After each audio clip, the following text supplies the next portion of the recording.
राष्ट्रवादी काँग्रेसमध्ये मोठा गेम सुरू आहे का? पवार कुटुंबात सगळं अलबेल नसल्याच्या चर्चा का रंगल्या आहेत आणि सर्वात महत्त्वाचं म्हणजे दोन्ही राष्ट्रवादी एकत्र येण्याच्या हालचाली सुरू असताना सुनेत्रा पवार आणि पार्थ पवार यांनाच या संपूर्ण प्रक्रियेपासून दूर ठेवलं जात असल्याचं का बोललं जातंय?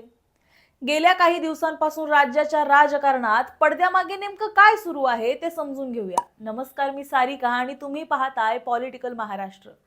तर मागच्या काही दिवसांपासून आपण पाहतोय महाराष्ट्राच्या राजकारणात वेगवान घडामोडी सुरू आहेत. एकीकडे शरद पवार यांच्या राष्ट्रवादी काँग्रेस आणि अजित पवार यांच्या राष्ट्रवादी काँग्रेसमध्ये विलिनीकरणाच्या चर्चांनी जोर धरलाय, तर दुसरीकडे अजित पवार यांच्या पक्षात अंतर्गत नाराजी आणि मतभेद असल्याच्या चर्चा सुद्धा समोर येत आहेत.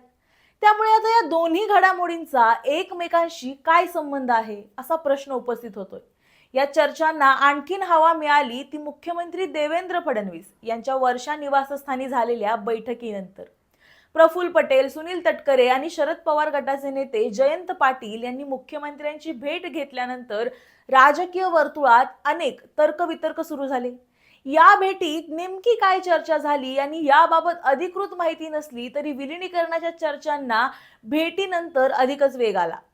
याच पार्श्वभूमीवर सुनेत्रा पवार यांनी राष्ट्रवादीच्या कोर कमिटीची तातडीनं बैठक बोलावली.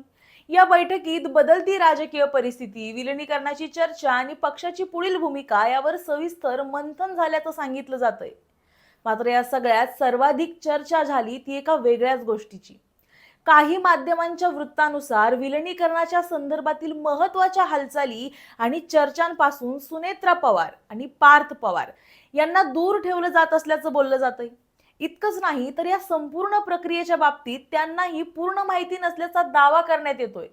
दरम्यान पक्षात सुनेत्रा पवार यांच्या पक्षाध्यक्ष पदाच्या निवडीवर सुद्धा काही नेत्यांनी आक्षेप घेतल्याच्या चर्चा आहेत.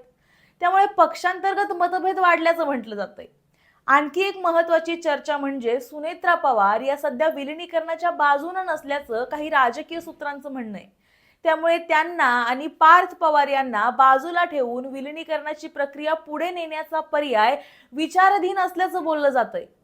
आता खरंच दोन्ही राष्ट्रवादी पुन्हा एकत्र येणार का आणि जर विलिनीकरण झालं तर त्याचा पक्षातील नेतृत्वावर आणि पवार कुटुंबातल्या समीकरणांवर काय परिणाम होईल? सोबतच पार्थ पवार आणि सुनेत्रा पवार यांना खरंच साईडलाईन करण्यात येतंय का? कारण की काल वर्षा बंगल्यावरती जी बैठक झाली त्या बैठकीबाबत या दोघांनाही काहीच माहीत नसल्याचं बोललं जातंय. तुम्हाला या बाबतीत काय वाटतं हे आम्हाला कमेंटमध्ये नक्की सांगा आणि असेच व्हिडिओ पाहण्यासाठी पाहत रहा पॉलिटिकल महाराष्ट्र.